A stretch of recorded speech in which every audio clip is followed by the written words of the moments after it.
Welcome to Trillium Healing Arts Peercast. I'm Julia Wolf, energy healer and transformative life coach.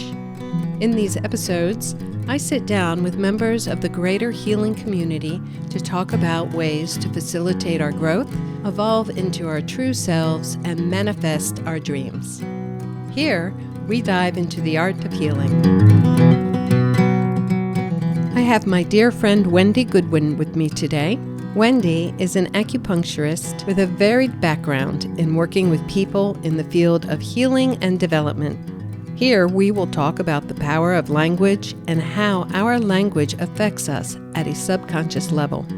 Mind mapping is a tool we can use to positively change our lives and empower our intentions. About a dozen years ago, I moved into Middlebury, and I was well known in Middlebury as a physical therapist, and this put me in a very uncomfortable position because I knew so many people, but I was not allowed to know them because of privacy laws in healthcare. And so I moved into Middlebury and turned to the newspaper. And just a week or two that I was here, I noticed that there was a walk being offered by the Middlebury Area Land Trust. And it was a guided walk, the trail around Middlebury, which was being led by an associate professor of Middlebury College by the name of Mark Lappin. And it ended up being a lovely conversation along the trail. I was the only person who showed up, which I was quite uncomfortable about in the beginning, which he must have been as well. But we took this wonderful amble along the trail, having this delightful conversation about the plant beings, about the relationship between the plants and the soil, and this associate professor, Mark Lappin, is here with me today, a dear friend, and here we are to talk about the healer of healing. I got to know Mark a little later through Joanna Macy's work, the work that reconnects. Mark often leads workshops here in the area.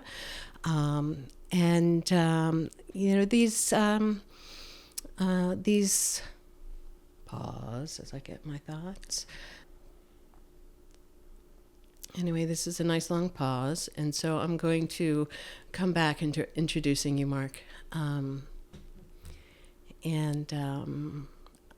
can't even remember what I've said. So, welcome. Thank you so much for joining me for this lovely conversation.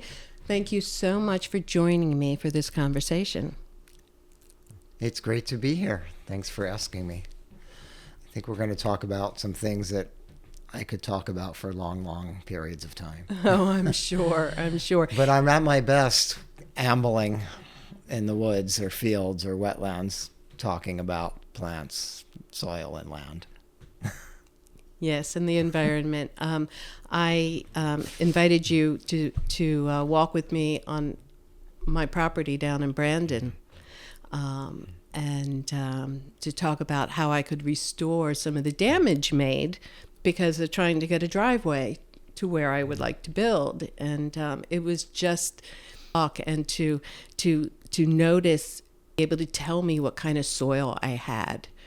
And to share with me from your expertise, what you thought might grow well there that would be native to the area. And we talked about attracting wildlife and insect life and what would be at home here. It was just lovely.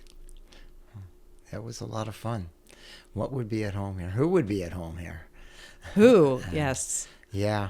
I think a lot of what I do is really trying to work with that repair at the different scales of internal, connecting with ourselves, repairing our own minds and bodies, and on up to helping repair Earth because we've done so much damage. Yeah, and I must say that I really, our times. And our times have gone on for hundreds. yes. We've become more and more disconnected from these life systems that really are what's supposed.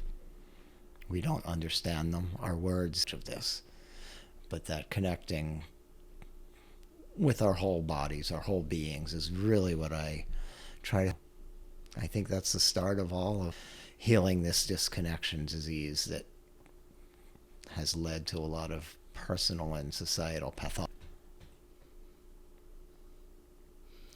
Yeah, and I think this is a good place for you to share with our listeners a little bit about you and your background, your background with spirituality, your sacred-based work. Yeah. Okay. So I guess I've always, since my teenage years, considered myself a spiritual seeker, somebody who's interested in exploring mind, ideas, and getting beyond ideas, really.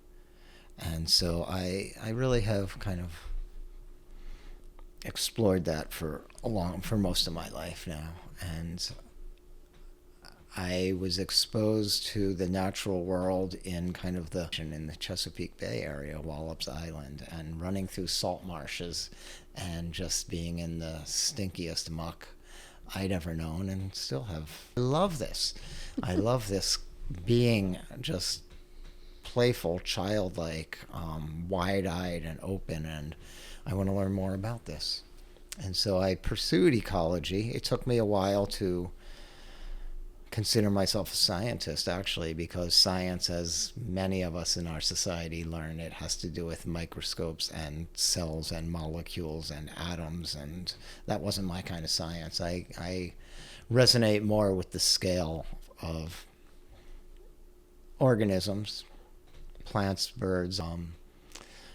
Plants are really what I main relationships with soils and climate and geology. Move into being together and form ecosystems. And that's what I really studied, how to look at the wholeness of these ecosystems. So I'm an ecologist and conservation consulting and helping people understand what they had really, or what was worth protecting is maybe are more for human needs of timber and water withdrawal and that sort of thing. And so I had a career doing that and into teaching, really. I went to pursue, really wanted to learn more, and what trajectory that I realized. As an undergrad, I was really interested in the way knowledge, especially Native people's knowledge of nature policy. And I dropped that and really studied the natural ecosystem part. And then I wanted to pick up on more of the ethno part, as ethnobiology. And so I went back to school to study ethnobiology, and that led me in different directions in a way, which led to teaching, away from the direct conservation consulting work, and then working with these college students and being able to share perspective and ways to know nature, that they feel the disconnection, that they don't know these other beings. Some of them don't even notice that they exist, really, when they come to me in my classes. And so opening eyes, and that leads to opening minds and opening hearts, and really trying to be a full human being in a world that in many respects doesn't allow us to be, and we're not led to be through our societal norms, really, institutions. Right. Exactly. Yeah. You used a term which, I will be honest, I have never heard before, and that is ethnobiology. Yeah. Can you give me a... Yeah, so I think of it in the broadest sense of really the cultural ways of interpreting and understanding the whole of the more than human world. So it really gets into belief systems, ways that we think about accumulating knowledge. And of course, the philosophers have fancy words, ontology and epistemology for this.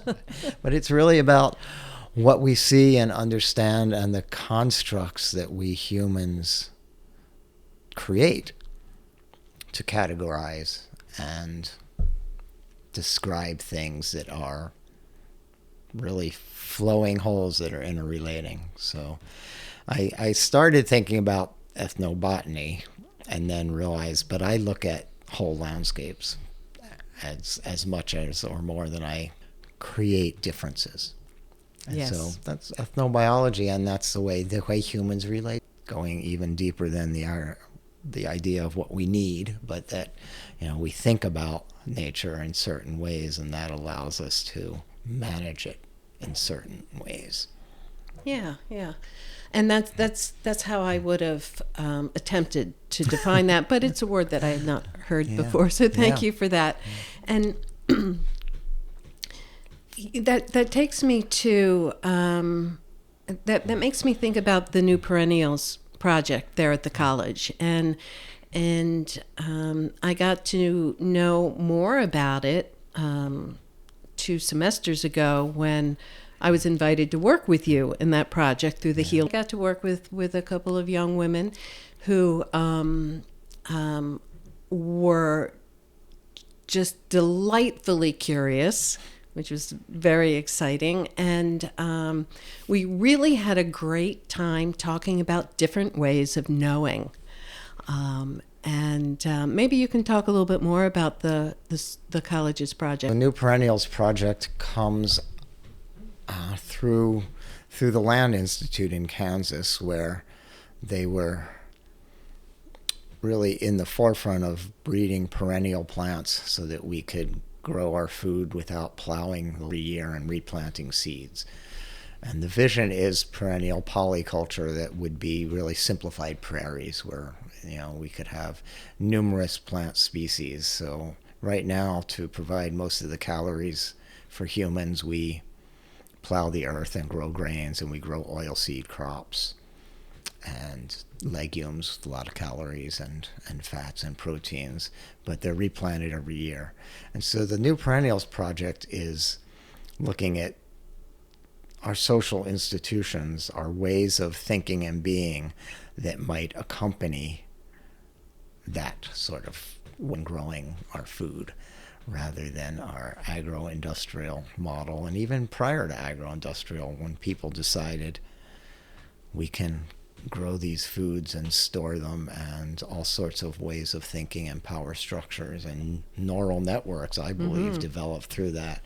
And so this is an imagining and in trying to get all of us to think about what would we actually believe and how would ourselves, as our healing systems, our educational systems, how would we creative arts, and how would artists think differently of themselves and what their work in the world is, perhaps or perhaps not.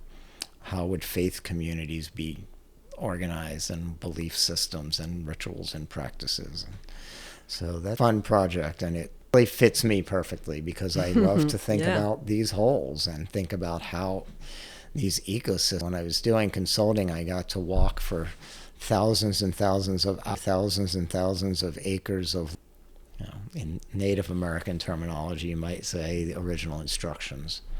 Exactly. Or what is our true Buddha nature, apart from the way society has conditioned us to be, the unconditioned. Yeah, yeah. So you were sharing that is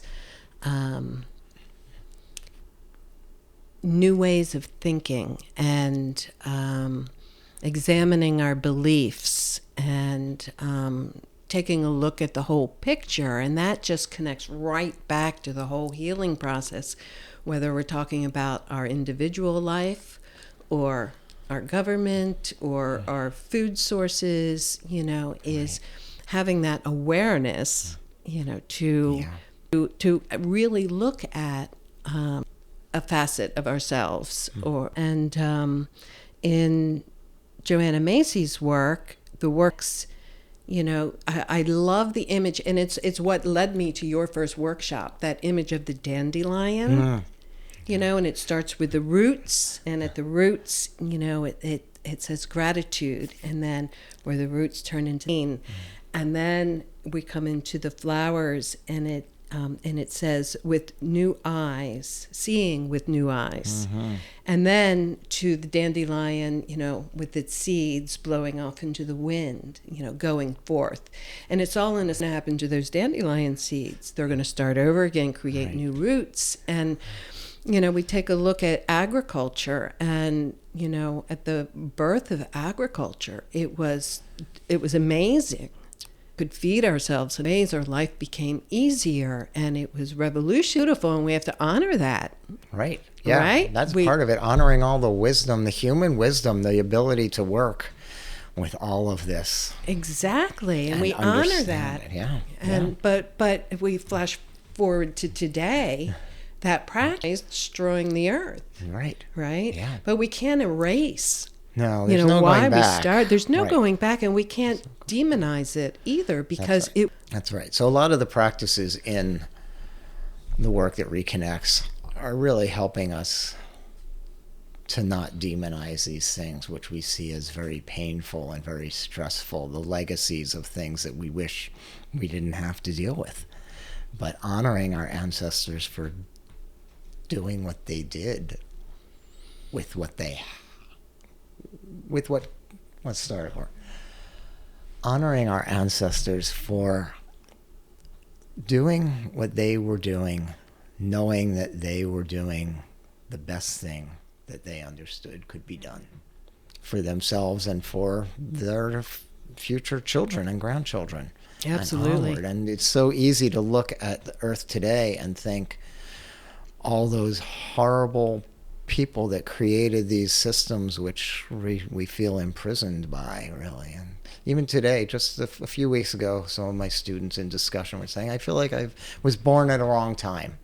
Like, yeah, I understand that feeling. I felt that much of my life, but then that's the romanticizing of, it was better. We were more connected. We knew who we were. But yes and no. Right. We still have the ability to know who we are, just in a more techno-industrial world that we're part of. Right. It's the evolution, human evolution, Earth, animals, people, we're all evolving. Right. Right. Yeah, Things are changing. And as we know, what is the saying? The only guarantees in life are death, taxes, and change. Yeah. Right. The change. And so I really believe that we got stuck in through this idea of surplus agriculture, which had stocks and boxes to hold the grains. And we got really more stuck in categorizing and looking at stuff rather than understanding the cycles and the flows and the relationships. And accumulation. Oh, the accumulation is huge now. And so we take it to accumulating experience, accumulating spiritual experiences, accumulating all sorts of grand experience, accumulating information. I question a lot. One of my koans is, what do we do with knowledge? It's like we have a lot of information, sure. People are scrolling on their phones and iPads and just getting lots of information filling their heads, and that's one thing. And then hopefully you're making it into some kind of coherent knowledge that makes sense for you yourself. Of course, there's a lot of conditioning that goes into that. And then what do you do with it? Right. So what? So you know stuff. Woohoo! You can win the Trivial Pursuit, championship at, the local town hall. Yeah. So I think it's really interesting. So I would much rather kind of be there going through that tangle that I see out your window, being scratched up and get poked in the eye and not know even what it's about, than have all sorts of knowledge that I'm not doing anything with because it's just going in boxes. It's a stockpile. And, this is a beautiful segue back into the individual healing process, the growth process of an individual. And one thing, when I work with my clients and at my retreats and workshops, it's a lot of what I do is like, let's get down below ego's control. The ego knows. Yeah. And the ego doesn't like so to be able to walk into that tangle with curiosity and discover, to see what there is, that's a major theme in all of healing work, is that willingness to not know why you're going down into the other than curious. Right. What's there? What's beneath this? What's beyond this? So I talked about my science and academic training, but going back to the spiritual seeking. Going back to the spiritual seeking, I have been a meditator. Really started when I was in high school through reading books that my mom had laying around, because she was doing a adult education course that was about consciousness and mind. And so I started exploring those books, and right after college became a Buddhist practitioner. I had read about Buddhism and different things. There were one of the books that was part of this course was Baba Ram Dass, Be Here Now. And reading these things, it always made sense to me. And I'm someone who loves quiet. So techniques to still the mind, I took to right away. Mm-hmm. So one of the things I say is I've stared at a wall a lot in Zen practice. And that was a good part of my tangle going into. No better way to get rid of the ego, for me, for some people, than to have that kind of It's not my main practice now. I've done a lot of other practices, but really trying to get more earth connected took me into other ways of practices. Mm-hmm. Took me into other ways of practicing. And I think that this is a big part of what I try to do, even on nature walks or in my classes, because everything can be an awareness practice. Absolutely. Are you just observing? And what is your response to it? What's your response? What's your emotional response? What's your intellectual response? And just being open to noticing that. And so to me, that's kind of the essence of getting into being in the world. Just being. Not doing, not just accumulating. Just be. Yeah. And we have such privilege now that we're able to go to food stores and get our food. We don't have to work as hard as many generations of our ancestors. Once they started the toil of plowing the earth and collecting the seeds and all of that, they had to work a lot more. Work to get our food as much, and that's a blessing and a curse perhaps, but absolutely. It allows us. We have more leisure time, and how do we fill that leisure time? Yeah. And in most cases, or in many, with ways to escape our non-leisure time. Right. Yeah. Escape the pain that we all feel. That's part of being human. Absolutely. It is all part of being human, and an opportunity for us to, as Joanna Macy would say, honor our pain. Right, honor our pain. And these practices to honor pain are, these practices to honor pain are very personal, and in work that reconnects are best explored in community, because we've lost in modern industrial culture a lot of the community ceremonial and ritual ways of actually processing it. So absolutely, as you know, you're working with people who have a lot of trauma that's trapped, and so you don't process it. And we don't all need to process it in community. I could have lived a really happy life as a hermit in a cabin in the mountains. Honestly, I know I could have. That was another lifetime, but that's not what I'm doing now. No. So we don't always have to process it, or all of us don't need to process it in community, but it's helpful because you learn that other people have their own version of these same pains and confusions. I had a thought on that. I got distracted with the doodling. Not doodling. 28 minutes in. That's what I was saying. Okay. Oh boy. Living as a hermit. Where do we want to go? I mean, a lot of this could be edited out. I don't know. Yeah, exactly. And where I wanted to go was to my medicine walk. Yeah, and I want to community. talk. And yeah. Did you want to talk? Well, about I want to that? talk about like shamanic journeying practices, and connecting with the elements, and getting getting beyond.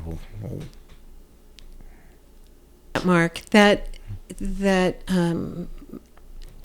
reminds me in February. It was February of 2020, and I remember that because it was right before the pandemic.